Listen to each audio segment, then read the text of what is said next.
G-Sport avec Samsé. Samsé, bravo les hommes en bleu.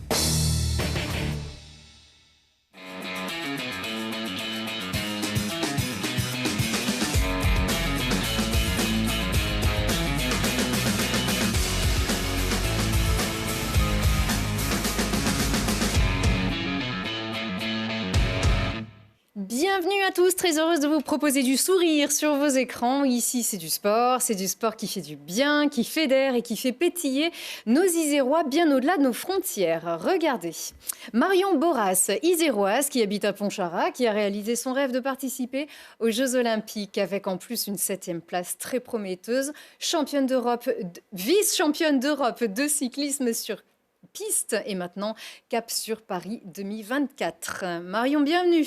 Bonjour, merci. J'en perds un peu mon latin tellement ses performances sont lumineuses. Regardez aussi Ange Capozzo, celui qui sourit plus vite que son ombre et qui, en lançant son pas de course, lève les foules à lui tout seul à Grenoble, mais bien sûr aussi en Italie internationale à Azzurro. Ange, bienvenue. Bonjour, merci. Comment on dit Angelo? Non, je sais pas. C'est Ange, pas pareil. Ange, c'est très Ange, bien. ça va très très International. bien. À la Corse alors, comment on dit? Voilà, très bien. Voilà. Bienvenue, merci beaucoup d'être avec nous. On va découvrir vos histoires. N'hésitez pas à échanger, vous couper la parole et puis faire vivre un petit peu tout ça. On est très très heureux de vous recevoir. Mais d'abord, c'est le tour de l'actu. Elle est moins marrante celle-là.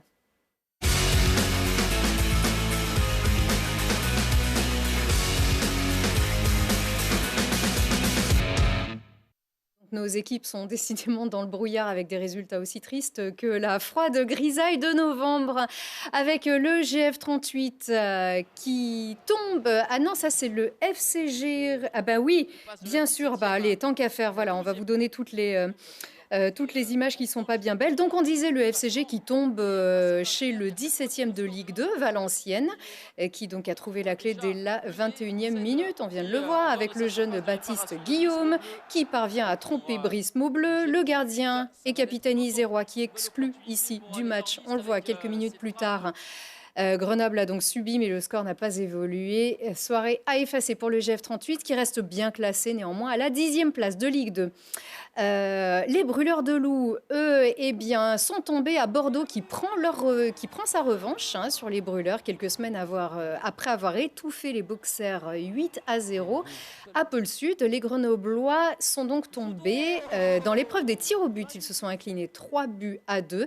Ils prennent 3-2 finalement parce qu'il y avait 2-2 et après les prolongations et tirs au but, ça fait 3-2. Ils prennent tout de même un point les brûleurs et restent largement en tête de Ligue Magnus.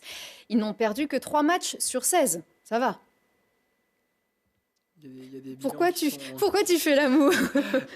Il y a des bilans plus... Voilà, plus gris quand même. Plus gris. On va en parler. D'abord, on continue. Le GVUC perd son 6e match d'affilée. Ça va pas fort pour nos volleyeurs. Et donc, ils évoluent en élite. C'est la 3e division nationale. Donc, nos volleyeurs, ça va pas bien. Et donc, on vient de les voir. C'était à Carcassonne. Et c'était encore une défaite pour le FCG. Et en plus, encore une fois, les Rouges et Bleus ont raté leur 2e mi-temps, eux qui avaient assuré un 6-6 à la pause. Ils rendent les armes de retour au vestiaire. Carcassonne marque 14 points, Grenoble aucun. Donc ils sont 12e de D2. Alerte donc. Ça fait 20-6 ce match. Qu'est-ce qui se passe, Ange ? Qu'est-ce qui se passe?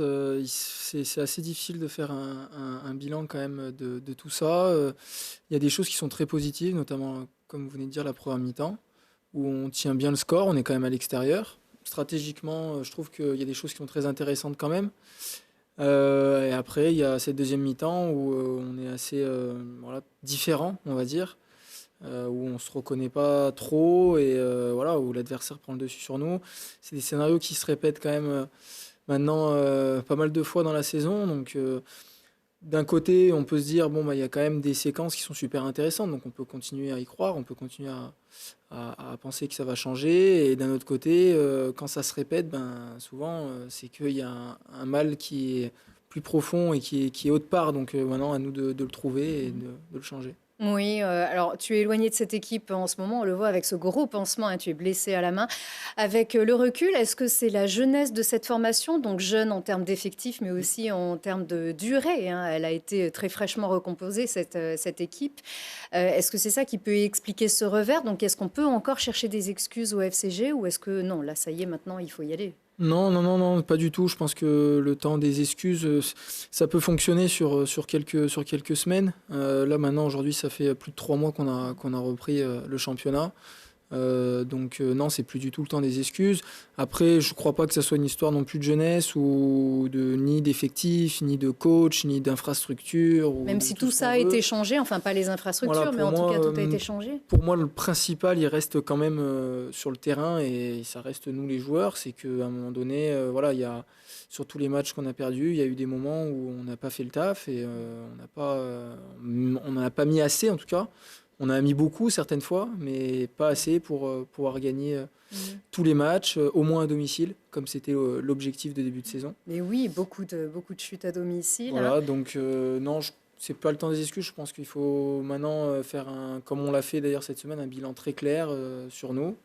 Se dire qu'aujourd'hui on est loin de nos espérances et qu'il va falloir un peu changer dans nos têtes d'état d'esprit. Voilà. 12e sur 16 équipes, hein, de Pro D2. Est-ce que ça rappelle la saison dernière? C'était quand même pas mal différent sur plusieurs points, mais oui, là où on ne peut ne pas trop être alarmiste, c'est que l'an passé, on a un scénario où on est 12e effectivement en décembre, en janvier, et on termine 6e à la fin du championnat. Donc, Une deuxième partie, mais phénoménale. On connaît le sport, on sait très bien que ça peut très vite changer. Donc oui, on ne va pas être alarmiste, on va se servir de ce qu'on a vécu aussi l'an passé. Il y a une grande partie du groupe qui était quand même là. Donc non, mais on l'a en tête et on va tout faire pour changer tout ça. Ça peut tenir à un retour de blessés, à une infirmerie qui se vide, Ça tient, je pense, à une étincelle aussi, oui, comme à c'était le cas l'an dernier. À plein de détails, c'est surtout réinverser un peu la confiance qu'on a en nous, parce qu'on sait très bien qu'on a des super joueurs, on est dans des conditions aussi qui sont très bonnes au club, avec des très bonnes infrastructures, etc. Donc on n'a pas à se plaindre. Maintenant, il faut juste réinverser ce cercle vicieux dans lequel on s'est mis, où on n'est pas en confiance et ça impacte un peu notre jeu aussi. Il faut faire quoi? Prendre du recul, peut-être se retrouver, faire souffler ensemble. On sait que vous faites aussi des team building de votre côté. C'est ce qu'on fait depuis maintenant pas mal de temps, où on essaie de se retrouver aussi un peu plus souvent. C'est ce qu'on essaie de faire aussi en changeant, en modifiant notre état d'esprit pendant l'entraînement, d'être plus sérieux, plus appliqué, s'entraîner plus. Donc voilà, je pense que c'est pas un fait qui va changer, mais plein de détails. Donc va falloir changer tout ça et après au moins ça peut ne pas marcher, mais après c'est le sport, quoi. Faut tout donner et il faut trouver les solutions. Eh ben, on espère bien sûr que vous les trouverez. Hein. Encore une fois, on est tous derrière vous et on revient vers toi dans un petit instant, hein, pour redécouvrir ton histoire et ton expérience récente d'ailleurs. On revient sur la glace à Pôle Sud avec les internationaux de patinage qui, décidément, ont fait grimacer le Grenoblois Kevin Emos. Alors là, il grimace dans le bon sens parce qu'il était comme un revenant de blessures. Il souffre du pied blessé aux orteils et d'une pubalgie également qui traîne. Donc il a complètement raté son programme court, mais il a exécuté un programme libre, bien allégé et parfait. Kevin s'est classé 9e et s'est rassuré quant à son ticket pour Pékin. Les quadruples champions du monde de danse sur glace, Gabriela Papadakis et Guillaume Cizeron, éblouissants, ont remporté le Grand Prix pour la 6e fois, avec cette fois une danse rythmique évaluée à moins d'1 point de leur record du monde. Ils signent donc leur meilleur score de l'hiver 2 mois et demi avant les Jeux. Ils étaient tous les deux sur ce plateau la semaine dernière. On a porté chance à l'une, mais pas à l'autre. Nicolas Salsi ne finira pas sa carrière sur un titre de champion de France. Le Grenoblois, ancien champion d'Europe de boxe, laisse son adversaire bordelais, Eddy Lacrosse, s'emparer de la ceinture au terme d'un beau combat, malgré tout, au summum. En revanche, Marion Montanari, elle, est aux anges. La Grenobloise remporte le titre de championne de France des superlégères à l'issue des 6 rounds d'amende réglementaire. Et on termine les brèves avec un ouf, un record. Et c'est celui du public dans une halle Clémenceau pleine d'enthousiasme devant le niveau affiché par les jeunes épéistes du Challenge mondial organisé par le club Grenoble-Parmentier. Et notamment le grenoblois Nolan Vingerter qui a chuté seulement en demi-finale face au futur vainqueur en individuel, l'Italien Pietro Belli. Au challenge par équipe, les Italiens dominent les Américains et chez les jeunes filles, ce sont les Américaines qui s'imposent en équipe comme en individuel. Les AG2R Citroën sont déjà tout en haut. En altitude, les coureurs préparent leur saison à Vaujany, comme chaque année, mais avec en plus des Isérois que l'on verrait bien gagner des étapes et des maillots à pois. Lina Badreddine est allée prendre l'air, le vent, le froid, dans les premières neiges de l'Oisan. Ils font désormais partie du paysage de Vaujany. Comme chaque année depuis 5 ans, la G2R Citroën Team vient respirer l'air de la montagne lors d'un stage de cohésion d'équipe. Un stage durant lequel les cyclistes ont troqué les vélos contre les baskets, de quoi continuer de faire du sport, sans pression, mais sous les rafales de vent. On dit souvent que le cyclisme est un sport individuel qui se pratique en équipe. Et c'est vrai, voilà, ça se confirme que pour gagner, on a besoin de toute l'équipe et on a besoin d'une très forte cohésion dans l'équipe. Le but, c'est vraiment de la cohésion et puis faire toutes les formalités administratives. Là, on a des réunions avec les différents intervenants de l'équipe. Et voilà, c'est vraiment de prendre du temps pour ça et après d'enchaîner sur les stages où on sera plus sur le vélo. Après son titre de meilleur grimpeur sur le Tour d'Italie, Geoffrey Bouchard est attendu au virage, tout comme son coéquipier Nance Peters, qui a remporté une étape sur le Tour de France. Cette année est donc une saison pleine d'enjeux pour les deux locaux de l'équipe. Quand on débute la saison, on est toujours plein d'espoir, plein d'enthousiasme. On a bâti cette équipe depuis la mi-saison déjà 2021. Il faut savoir que les saisons se bâtissent déjà presque 6 mois avant, avec le recrutement, avec des mises en place de nouveaux projets, la technique, avec plein d'éléments qui font qu'il y aura une réussite. Donc forcément, à cette époque de l'année, on est tous très enthousiastes et très prêts à en découdre avec nos adversaires dès le début de saison. Et il faut passer par une formation en altitude pour atteindre les sommets. Mais avant d'entrer dans le dur, laissons ces sportifs qui sont sur le vélo 11 mois par an garder un temps les pieds sur terre et la tête dans les nuages. Elles sont belles ces images, c'est vrai que c'était Lina en direct du Grand Nord pour le coup. Marion, on est bien parfois en fond de vallée. Le pronostic alors, un maillot pour Geoffrey et une étape pour Nance ? C'est tout ce que je leur souhaite. Ça serait bien, ouais. Ça serait bien. Voir les deux. Voilà, voir les deux. Ils ont déjà montré le bon chemin cette année, il n'y a pas de raison que ça continue pas. Il peut gagner un maillot à pois du Tour, Geoffrey Bouchard, après avoir gagné celui d'Italie. Je pense, oui. Faut voir lui comment il se sent à ce moment-là, si c'est son principal objectif de la saison ou non. Mais il n'y a pas de raison. Oui, parce qu'il va être forcément modeste. Il est modeste. Il est ce garçon, il est très bosseur. Mais le Tour d'Italie est très montagneux. Donc il faut peut-être tenir dans la durée et aussi face aux adversaires, mais ça reste possible. Hein. Oui, c'est possible. Il y a un moment que c'est pas arrivé. Hein. Ça serait beau, ça serait beau. Ça serait effectivement génial. Alors Marion, on te garde justement et c'est une amie à toi qui va lancer ta bienvenue sur ce plateau. Et Laura Tarantola, médaillée d'argent aux Jeux, vous vous êtes vus là-bas ? Non, pas du tout, parce que moi j'étais dans un village annexe de celui du village principal. Donc on n'a pas croisé grand monde, on était tout seuls dans ce village-là. Il y a peut-être que ça finalement qui est triste sur ces Jeux, quand on les a vécus. Oui, c'est ça. Après, nous, c'était nos premiers Jeux Olympiques en tant qu'équipe et donc on n'avait pas vraiment de référentiel à proprement dit. Donc nous, on a vécu le truc à fond comme si c'était des Jeux Olympiques normaux, entre guillemets. Mais c'est vrai que c'est pas l'expérience de tout le monde, apparemment. On peut voir toutes ces photos et toute cette expérience encore sur ta page Instagram, hein, d'ailleurs. On fait un petit coup de pub. Tu as donc découvert ces Jeux Olympiques. Alors déjà, l'annonce d'une qualification, mais vraiment se retrouver là-bas. On arrive à se recentrer sur ses objectifs sportifs quand on vit une telle aventure humaine ? Ça a été une très longue préparation, donc on a eu le temps de savoir, de vraiment se mettre en tête le pourquoi on y allait. Donc c'est vrai qu'en termes d'objectifs, c'était très clair depuis le début. On savait pourquoi on l'avait préparé, ce qu'on voulait faire là-bas. Donc C'est Marion qui tire la langue, hein, forcément. on y allait tête baissée et on n'avait pas vraiment l'enjeu, nous, du résultat. Donc on y allait vraiment pour donner le meilleur de nous-mêmes, faire la meilleure performance possible. Donc c'est vrai qu'on n'est pas sorti déçus, même plutôt la tête haute. Et ça reste une super expérience. Alors, pas déçu, pas du tout. Un record de France aux qualifications, déjà. Vous avez terminé à la 5e place. Il n'y avait pas mieux pour se mettre en confiance avec C'est une ça. performance comme celle-là. Ça a été une surprise, la qualification, parce que du coup, on n'avait pas fait de confrontation, on n'avait pas eu de compétition en poursuite par équipe depuis les mondiaux en 2020 à Berlin. Donc entre Berlin 2020, février 2020 et Tokyo août 2021, on n'a pas fait de compétition. Donc c'est vrai que c'était la surprise parce qu'on ne savait pas, nous, ce qu'on allait donner après notre grosse préparation, ce que les autres équipes avaient fait pendant cette année et demie. Donc c'est vrai qu'on a été surprise et rassurés, dans le bon sens. Et alors, vous étiez donc, j'imagine, à fond, préparé pour le jour J. Les qualifs, c'est une chose, la course en est une autre. Ce jour-là, alors les images, il y a beaucoup de droits sur les images des Jeux, donc on a vu des photos, c'est quand même déjà bien. Pas de médaille, mais une 7e place, c'est au-delà de ce que vous espériez.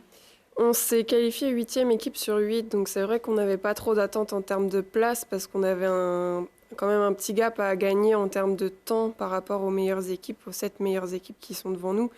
Et on y allait vraiment pour combler ce gap et finalement ça a été plus que mission réussie. Donc maintenant on est ressorti de Tokyo la tête haute et on va préparer à fond pour être là pour le coup dans le top 3 pour Paris. Certains n'avaient pas tellement tenu au niveau psychologique. C'est vrai que les conditions, je pense qu'elles t'ont complètement effleuré. Pour d'autres, d'être restreint sur les déplacements, de ne pas pouvoir vivre humainement aussi ces Jeux, ça a été un frein. Il y a même certains athlètes qui ont déclaré forfait, qui n'ont pas participé à ces Jeux de Tokyo. Toi, tu ne pensais pas du tout à ça. Tu étais vraiment dans cette bulle France, cette bulle équipe et droite dans tes objectifs. C'est ça. Moi, ça a toujours été un rêve, les Jeux, donc je me suis vraiment mis dans ma bulle. J'ai beaucoup stressé avec le Covid, d'avoir des tests positifs, comme on était testés tous les jours. Tu l'avais jamais eu ? En y allant. Le Covid ? Oui. Si, mais en janvier. Donc bien avant. Déjà un petit peu loin, ouais. Donc il y avait vraiment juste ce stress-là d'avoir fait tout ça et puis d'arriver et qu'on nous retire cet événement-là au dernier moment. Donc c'est vrai que je suis restée vraiment fermée dans ma bulle et concentrée jusqu'au bout sur mon objectif. Et ça m'a permis d'évincer un peu la pression médiatique, la pression de l'événement qu'il pouvait y avoir autour de moi. Comme on était dans un contexte particulier, où on était dans une bulle, dans un village annexe, où il n'y avait que les cyclistes. Du coup, c'est vrai que c'était un peu plus simple de se mettre vraiment dans sa bulle, dans son objectif et de foncer tête baissée, quoi. Ange, je sais que vous avez passé 1 an dans une bulle aussi, sans public, à ne pouvoir voir, pas nous déjà, hein, on pouvait s'appeler, on ne pouvait pas se voir. Est-ce que ça peut perturber aussi au niveau de votre équilibre, votre préparation, vos performances ? Alors, quand j'entends, là, concernant simplement les Jeux Olympiques sur une dizaine de jours, peut-être plus pour certains, mais moi, je pense qu'effectivement, comme elle a dit, ça peut aussi permettre à switcher un petit peu plus, à rentrer dans la compétition, et c'est une espèce de mise au vert, finalement, où on pense qu'à ça, et même s'il n'y a pas le côté humain, au moins il y a le côté compétition et on se concentre.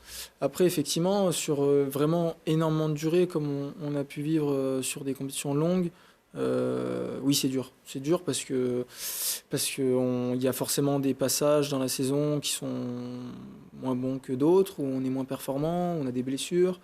Et c'est dans ces moments-là, surtout, où le côté humain il est important, changer aussi d'air, pouvoir faire autre chose. Et quand on n'a pas la possibilité de le faire, là, c'est très compliqué.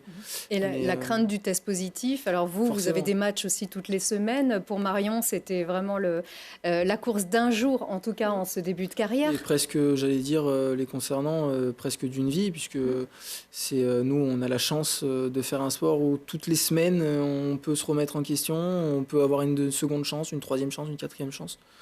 Donc, il y a des même si sélections on aussi, rate- on va y il y a des sélections aussi, mais reparler. en tout cas, si on rate une semaine pour un test, on sait que derrière, on va très vite avoir l'occasion de retrouver le terrain. Donc, ça doit être encore plus compliqué, je pense, pour eux. Mhm. Toi, ça va parce que tu l'as eu il y a un moment. Certains de tes coéquipiers l'an dernier avaient eu aussi du mal à s'en remettre. Hein. Pour certains, ça avait été assez violent quand même, hein, ce Covid. Oui, il y a eu pas mal de joueurs qui ont mis du temps à s'en remettre. On a tous quand même une dizaine de jours minimum d'arrêt complet. Donc pour après se reconditionner, c'était pas facile. Mhm. Bon, alors du coup, Marion, que du bonheur. Que C'est du ça. bonus, ces C'est Jeux de ça. Tokyo, ton image forte. Alors au-delà évidemment de cette performance collective, qu'est-ce que tu retiens? On t'a vu sur ces photos marcher dans cette rue vide de Tokyo. Bah, c'était une expérience incroyable. On les a beaucoup attendus, donc ils ont une saveur encore plus particulière. Et puis on a vécu ça vraiment en tant qu'équipe. C'était tous nos premiers jeux, on était toutes super contentes d'y aller. Et en plus, on a eu le résultat qu'on espérait. Donc c'est vrai qu'on en garde vraiment tout un super souvenir. On sait que cette équipe peut changer d'ici à Paris 2024. On sait pas parce qu'on est toutes jeunes. Donc, en fait, si les filles veulent continuer la piste et préparer cette discipline jusqu'à Paris, l'équipe peut ne pas changer. Après, il y a des petites du Pôle France, notamment du Pôle France de Bourges, qui poussent aussi. Donc, nous, ça nous fait du renfort. Et puis, celles qui marchent vraiment peuvent aussi intégrer l'équipe. Ouais. L'intérêt, ça serait quoi? Ça serait de rester tout ensemble et de préparer uniformément on va dire en toute cohérence chaque saison jusqu'au jour J à Paris. C'est ça, on ne change pas une équipe qui gagne, au contraire, on la renforce jusqu'à ces Jeux à la maison. Dans l'idéal, ouais, ça serait ça. Après, on a le temps, oui et non, jusqu'à Paris, mais le fait de rouler régulièrement ensemble, ça nous unit. On connaît les autres par cœur, donc c'est beaucoup plus fluide en termes de technique. Après, en termes de physique, c'est différent. Donc ça va être à chaque fille de montrer à nouveau qu'elle a sa place, et puis ça fera la force de l'équipe coûte que coûte. On va suivre ça. En attendant, quelques semaines plus tard, en octobre dernier, alors attention, c'était le plus vieux record de France de cyclisme sur piste. C'était pas ça, mais on a mis des images quand même auparavant pour bien montrer ton évolution. Donc, ton vieux record de France de cyclisme sur piste, eh bien, tu l'avais pulvérisé. C'était une autre Marion, un Marion Cligné qui s'était imposé en 96 en poursuite individuelle. Donc en 3 minutes et 25 secondes, tu as donc fait 5 secondes de moins que... Elle avait fait 3 minutes 30 et j'ai ça. fait 3 minutes 25 puis 3 minutes 20. Voilà. C'est-à-dire, alors d'abord aux 3 jours d'Aigle en Suisse, et quelques jours après, tu as rebattu ce propre record de France que tu venais de battre, et pour 5 secondes encore. Ça veut dire que tu as mis 10 secondes en quelques jours à faire tomber un record vieux de 96. Tu n'étais même pas née. Non, pas encore. Ange, ça montre juste l'étendue de cet exploit. C'est fou parce que sur 3 minutes, 10 secondes, c'est quand même énorme. Qu'est-ce qui s'est passé ? Alors, je suis incapable d'expliquer. J'ai été la première surprise déjà pour le premier chrono, le 3,25. C'est vrai que mon meilleur temps à moi était de 3,35 l'année d'avant. Donc, j'espérais vivement faire mieux avec la préparation qu'on avait eue pour les Jeux. C'est vrai que j'avais une bonne forme physique, des bonnes sensations sur les derniers jours. Donc, je m'attendais à faire 3 minutes 30, m'en rapprocher. Mais c'est vrai que 3 minutes 25, j'y avais pas pensé. Et la semaine d'après, je pense que j'ai surcompensé des courses de la semaine d'avant. J'étais vraiment très motivée au vu de mon temps de la semaine d'avant. Et tous les feux étaient au vert, donc ça a encore donné un temps super. Ouais, tu es là, ici, face à l'Allemande Brennauer, donc sur ces championnats d'Europe. Il n'y a que l'Allemande, finalement, qui a pu te battre sur cette finale des championnats d'Europe, où tu as décroché une très belle médaille d'argent individuelle. Elle compte, celle-ci, elle est symbolique, cette médaille individuelle. Oui, c'est ça. C'est beau de faire des compétitions par équipe, mais c'est vrai que quand derrière, on arrive à avoir quelque chose pour soi et faire quelque chose pour soi, ça fait du bien aussi mentalement de se prouver les choses pour soi-même et pas que toujours pour les autres. Est-ce que ça donne aussi des envies de challenge et se dire je pourrais aussi courir en équipe et en individuel aussi sur Paris peut-être ? C'est compliqué parce que l'épreuve individuelle sur Paris, c'est un omnium, donc c'est sur 4 courses. Donc c'est Alors vraiment l'omnium, c'est une technique, combinaison. spécifique, c'est ça. Donc c'est 4 compétitions qui composent l'omnium. Donc c'est vrai que physiquement, peut-être que je me sentirais capable de le faire, mais techniquement, il faut le travailler avant. Donc c'est vrai que si je m'engage à vouloir faire ça, il va falloir que je prépare bien avant. Et je suis pas la seule sur la liste. J'ai ma collègue Clara Copponi qui l'a fait déjà à Tokyo, qui elle, pour l'instant, est la plus habile à le faire. Donc on cible les objectifs selon les coureurs qui seraient plus à même de C'est décrocher une médaille. C'est C'est-à-dire, ça. voilà, vous êtes suffisamment nombreuses pour ramener plusieurs médailles plutôt que C'est de ça, prendre le on risque espère. de se disperser. Oui, c'est ça. Moi, je préfère me centrer sur les épreuves qui sont malheureusement pas au jeu, mais qui sont présentes tous les ans au championnat d'Europe, championnat du monde, avec la poursuite individuelle, la course au point ou même l'américaine. C'est quelque chose, c'est une épreuve que j'aime vraiment et qui, pour le coup, elle est au jeu. Oui, alors pour ceux qui ne connaissent pas exactement toutes les disciplines du cyclisme sur piste, c'est dommage. Déjà, on avait des chouettes 6 jours à Grenoble à l'époque, C'est alors, ça. pour les amoureux du vélo tout court d'ailleurs, et du vélo de piste, c'était 6 soirées, puis après c'était 4, puis peut-être même 3, je ne sais à la plus. Mais fin, ouais. voilà, et c'est vrai que là, on pouvait faire la différence. On ne va pas vous expliquer ici la différence, on pourrait y passer la soirée. Mais en tout cas, c'est un bien beau défi. Comme quoi, les tentes comment ça s'appelle déjà? Tente hypoxique. Ça marche alors. En Ça quoi ça marche. consiste? Alors en fait, on a fait beaucoup de stages en altitude pour préparer Tokyo. Et quand on ne pouvait pas forcément se déplacer en altitude et qu'il fallait faire des rappels, on louait des tentes hypoxiques. Donc c'est une tente qu'on installe dans notre chambre. On met notre matelas dans la tente et on a un générateur qui envoie de l'air qui simule en fait une altitude, l'altitude que nous on a choisie. Donc ça fait un petit entraînement, quoi. Ouais, on avait pu découvrir ça avec ce reportage de Lilian Veillé. Ça fonctionne, en tout cas, est-ce qu'on le sent sur notre organisme ou est-ce que ça ne change rien finalement au quotidien? Si, on le ressent parce que c'est étouffant de dormir dans une tente, donc forcément, en plus, on a de l'air qui est pauvre en oxygène qui rentre. Donc si, on le ressent. Et puis souvent, derrière, on est fatigué, on décompense un peu. Et c'est plutôt au bout de 15-20 jours que les vrais effets de l'hypoxie apparaissent. Petit à petit, on s'habitue. Alors, l'organisme produit ses globules rouges un petit peu C'est ça, à la davantage. fin, il faut faire quand même des gros stages en hypoxie. Et ensuite, on peut se permettre de faire des rappels. Mais il faut quand même aller un petit peu à la montagne comme les collègues d'AG2R avant. Bon, ça sera peut-être pas le cas aussi pour Paris, parce que autant Tokyo, c'est pas Mexico non plus, mais ça sera peut-être pas nécessaire pour aller dans la capitale de la France, qui est quoi, au niveau de la mer, ou pas loin, sauf à Montmartre. C'est plutôt en termes de performance que l'altitude, le travail en altitude est intéressant. Ça nous permet à nous de progresser, donc peu importe après le niveau ou de la piste, entre guillemets, nous on en a besoin pour progresser. Eh ben Marion se tient au courant ici chaque année. On va vérifier le taux de globules et puis surtout le taux de motivation. Je pense que ça va faire que grimper d'ici là. Ange, le rêve des Jeux, c'est possible peut-être à 7, non? Est-ce que tu pourrais être un bon joueur de rugby à 7 aussi? C'est possible, effectivement. Après, dans le rugby, c'est quand même deux sports complètement différents dans sa perception, son approche. L'un sert à l'autre aussi, non? L'un sert à l'autre, ça c'est sûr, mais en tout cas, voilà, c'est deux disciplines quand même différentes. Et après, effectivement, ce serait une expérience incroyable. Pour le coup, j'avoue ne pas y avoir trop réfléchi encore, parce que à court terme, j'ai plein d'autres projets, plein d'autres ambitions, mais effectivement, ce serait le rêve, mais de toute façon pour tout sportif, de faire ce genre de compétition, et encore plus quand c'est dans notre pays. Donc bien entendu que ça pourrait être génial, ouais. Surtout qu'une sélection nationale, une sélection internationale, même, ça y est, c'est fait. Alors, pas forcément avec le maillot bleu, mais avec le maillot blanc des Bleus, c'est-à-dire de la Squadra Azzurra. Donc, celle-ci, c'est fait. Tu avais été international des moins de 20 ans pour l'Italie. Cette fois, tu as été sélectionné avec l'équipe d'Italie A, donc en sélection officielle. Tu as joué aussi contre l'Espagne, d'où ce match. C'est un grand moment, ça, pour toi? Un très grand moment parce que bon, ça faisait quand même pas mal de temps que j'attendais ça.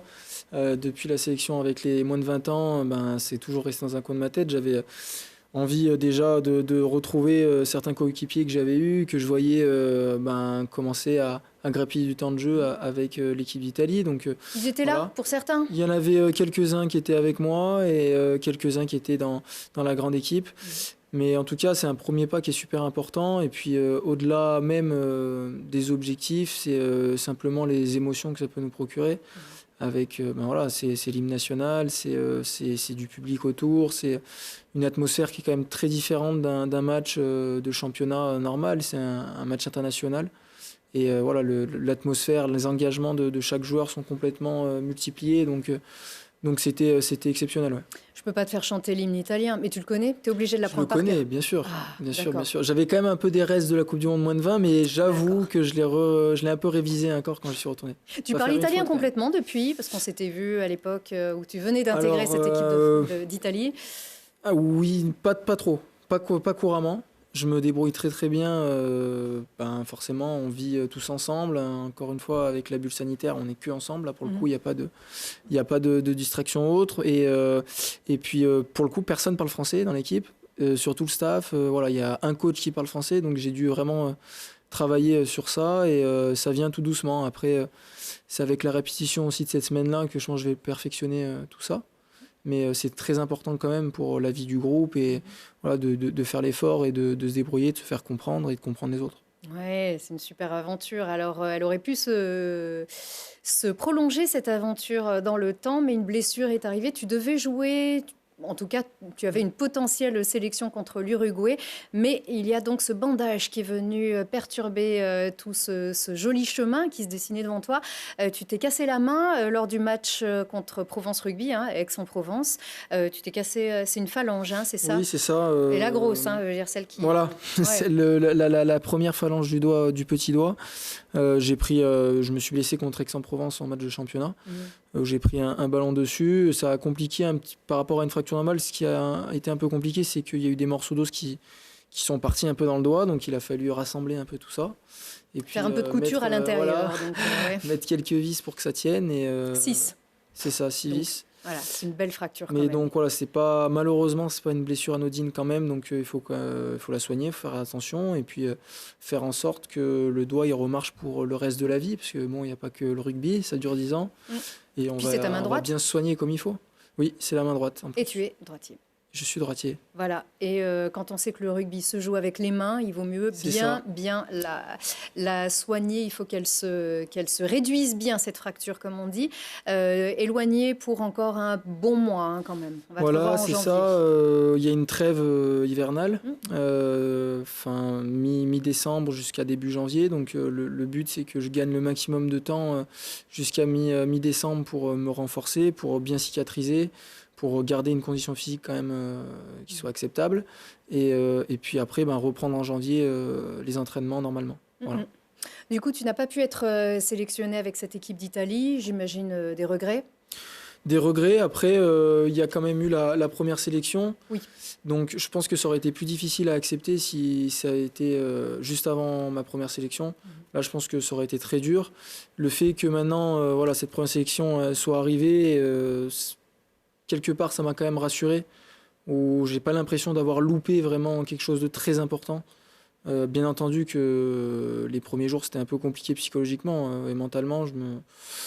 C'est toujours dur de louper des événements comme ça, mais c'est que partie remise. Voilà, c'est que partie remise et quand même rassuré d'avoir pu faire mes débuts.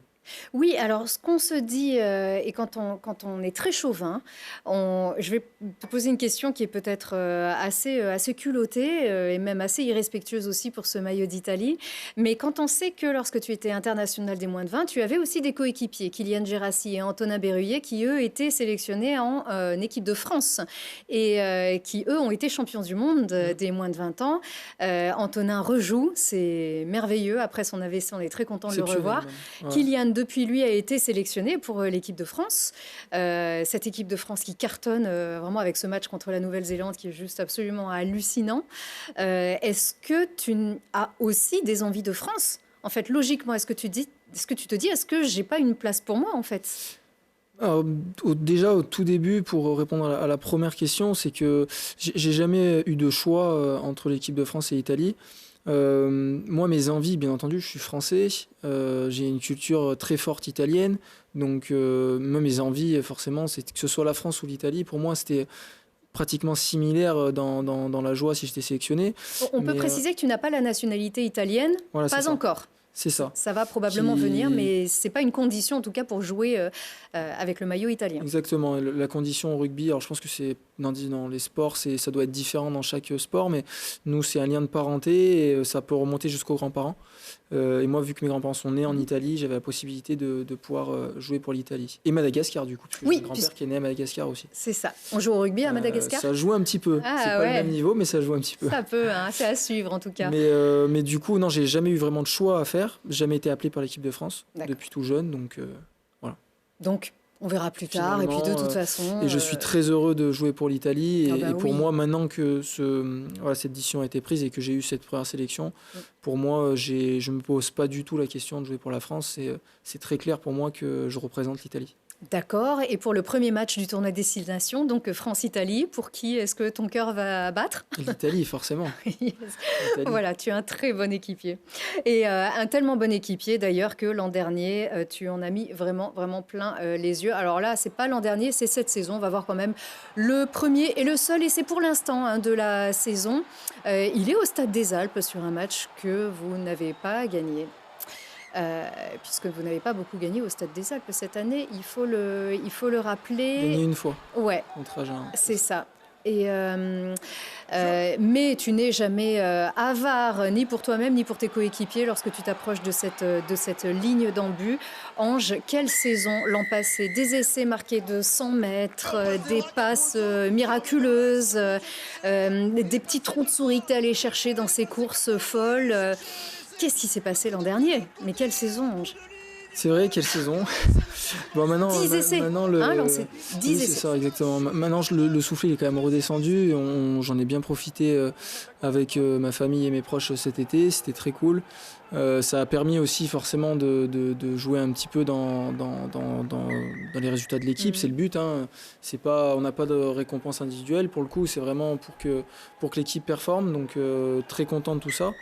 Mais comment c'est arrivé? Je pense que tout simplement c'est un peu de la confiance, les coéquipiers aussi qui aident. On est dans un sport où si on est tout seul, on ne peut pas performer. On a vraiment besoin que les autres nous mettent dans des bonnes conditions, que les scénarios de match se déroulent comme il faut.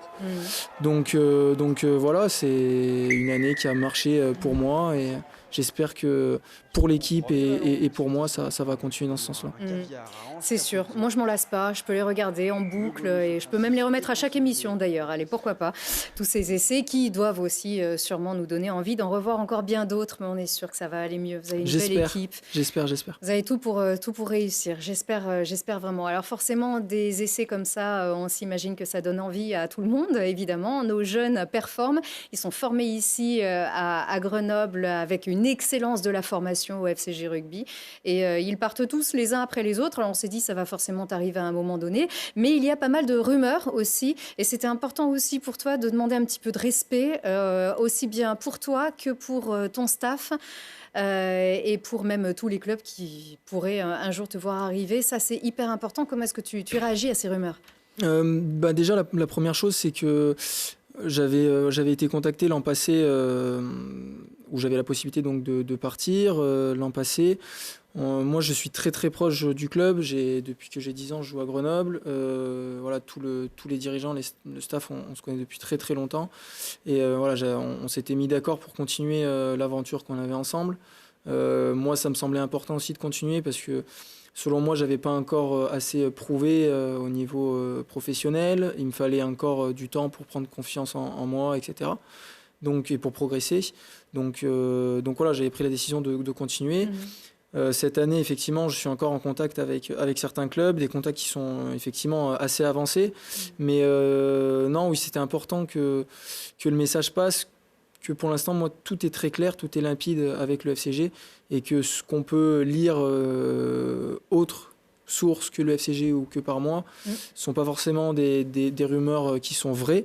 Effectivement, il y a des contacts qui sont très avancés, mais pour l'instant, rien n'est signé, il n'y a rien de concret, il n'y a rien de contractuel. Et le jour où ça avancera dans ce sens-là, par contre, effectivement, le club déjà sera le premier au courant, bien avant que je signe quoi que ce soit. Et puis il y aura des annonces qui seront très claires et limpides pour les supporters que je respecte aussi. Et voilà, je suis quelqu'un d'assez clair dans tout ce que je fais. Beaucoup de transparence, je suis d'ici. Donc c'est important pour moi que ça se passe comme il faut en tout cas. Et c'était important pour toi aussi de le répéter. On a bien compris qu'il est fort possible et même voire fort probable que ce soit ta dernière saison, en tout cas pour l'instant avec Grenoble. C'est ainsi, hein, ça arrive, ça se passe aussi comme ça dans tous les clubs. Il ne faut pas dire que c'est le FCG qui se fait toujours piquer ses joueurs par des grands clubs, notamment notre club voisin aussi. On sait que c'est le cas de d'autres. Et puis il faut aussi se remettre dans le contexte d'il y a quelques années où les jeunes avaient très peu de chances de jouer, pas forcément Grenoble, hein, je parle dans le système français. D'il y a quelques années. Là, aujourd'hui, on a une équipe qui est enfin, je veux dire, on se retrouve à l'entraînement avec une quinzaine de joueurs où on a joué ensemble en espoir, en Crabos, dans les catégories jeunes. Il y a pas mal de mecs qui sont nés ici, ou en tout cas dans le département ou dans la région. Donc, c'est quand même une fierté d'avoir une équipe comme ça cette année. Il faut qu'on voit aussi les points positifs. Mais bien entendu, après... Voilà, aujourd'hui, il faut que l'équipe performe, il faut que les joueurs soient épanouis et performent aussi. Et d'un autre côté, il faut aussi que certains puissent, comme dans mon cas, pouvoir atteindre des ambitions, parce que voilà, une carrière, ça dure 10 ans. Et si on ne croque pas à pleines dents tout ce qu'on peut, ça peut passer très vite. C'est sûr. Merci beaucoup, Ange. On n'a pas le temps de vous passer le super agenda d'Arthur. Vous le verrez dans le JT de Marie-Caroline Abrial jeudi prochain. Il y a beaucoup d'événements et notamment FCG contre Narbonne. Et c'est à 19h30 cette fois-ci, vendredi, au Stade des Alpes. On sera là et on sait que tu seras là jusqu'au dernier moment de la saison. Voilà, Grenoblois. Un jour, Grenoblois toujours. Merci beaucoup, Ange Capozzo, Marion Boras. On est toujours très, très supporters. Bravo pour tout ce que tu as fait. Et merci à vous encore. À la semaine prochaine.